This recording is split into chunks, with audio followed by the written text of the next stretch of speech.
Who are the regime's agents and lobbies in Canada? Canada is the country that has the largest number of different groups of agents of the mullahs regime. Those who have settled and live with the stolen money from the people of Iran.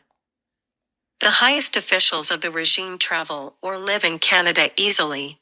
Even the Revolutionary Guards and Basij, in Canada, safely support Qasem Soleimani, the child killer, on the streets of Canada. They introduce themselves as members of a group called Join Us. This group is affiliated with the Habilian Foundation, one of the institutions affiliated with the Iran's Ministry of Intelligence, which is organized by two agents of the ministry, Shayan Tusinjad and Mohammed Haidari, from Sweden. They claim in video clips that the hunters are in ambush, meaning we are in ambush of the mullah's regime opponents. سلام خدمت مردم ایران. من به عنوان یک ایرانی کانادایی میخوام اینجا به عرض همتون برسونم همونجوری که ما جلوی نشنال دیفنس کانادا وایسادیم، این کشور نیاز داره به یه نیروی دفاعی که از مرزاش دفاع کنه، از مردمش و از منابعش و منافعش دفاع کنه. ما هم به سپاه پاسداران انقلاب اسلامی نیاز داریم به عنوان نیروی مدافع مردم ایران، آبروی ایران، عزت و استقلال ایران که از مرزهای ایران و مردم ایران دفاع کنند. و ما همینجا با سپاه پاسداران اعلام همبستگی میکنیم و از همه جا ازشون دفاع میکنیم به عنوان تنها ترین نیرویی که از ایران اکبر خامنه‌ای رهبر مرد بر ضد ولایت فقیه. من سحر هستم از تورنتو کانادا. صیادها در کمینن. رباب هستم از کانادا. صیادها در کمینن. Among them, there are people who push the regime's 80-20 line in Canada.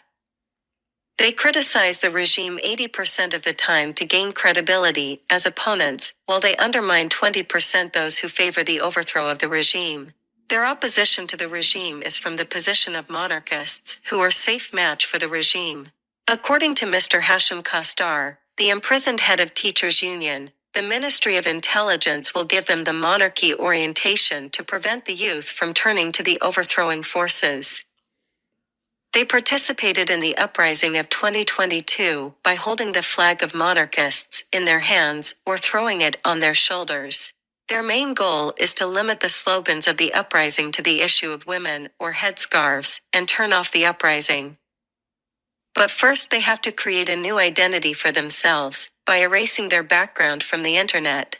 Mohammad Reza Mohibadi, nicknamed Behzad, with national ID number 0068399179 and born on May 8, 1983, is one of these people.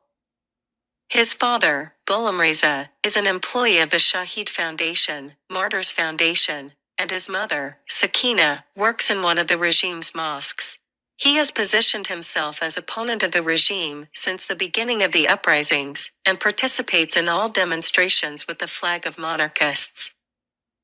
Gulsa Kamari, who also introduces herself as Goldie, is another one of these people. She is a member of the Ontario Legislative Assembly. Goldie came to Canada with her family in 1986. Her father, Ahmad Kamari, was an employee of the oil company in Iran, and he regularly travels to Iran. Her father claimed in an interview, because the terrorists wanted to arrest him, he was forced to leave Iran. The question here is, how can a person become a refugee in Canada due to the risk of arrest in Iran, but continues to travel to Iran? Which one should we believe? It is said that Goldie's uncle, Asadullah Kamari, is one of the repressive guards of the mullah's regime, who travels back and forth to Canada.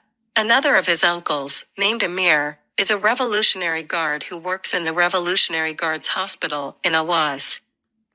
Goldie's aunt, Ashraf Kamari, is one of the organizers of pilgrimage tours in Mashhad. Some of Goldie's posts are liked by an Instagram page called Biyad Shohada, in the memory of the martyrs. The Biyad Shohada page is entirely dedicated to the pictures of Hezbollah members and meeting with the families of those killed in the war. At the beginning, Goldie tried to get closer to the Iranian resistance, but failed. During the uprising, she revealed her nature and instead of being against the mullah's regime, she introduced the Iranian resistance as the main enemy of the Iranian people.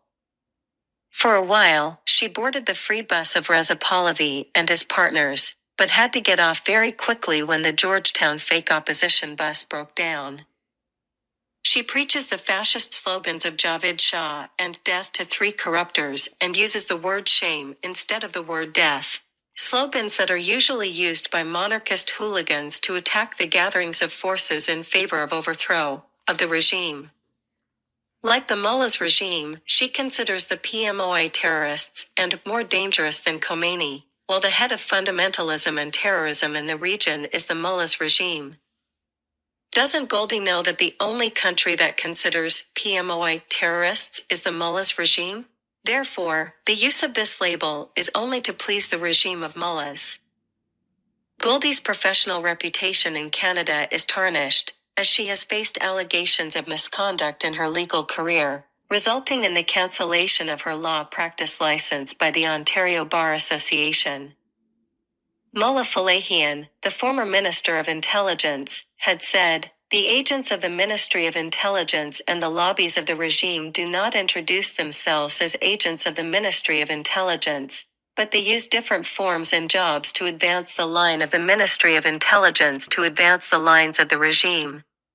من قبول دارم ولی بالاخره این پوشش لازم داره. در همه پوشش ها ما هستیم.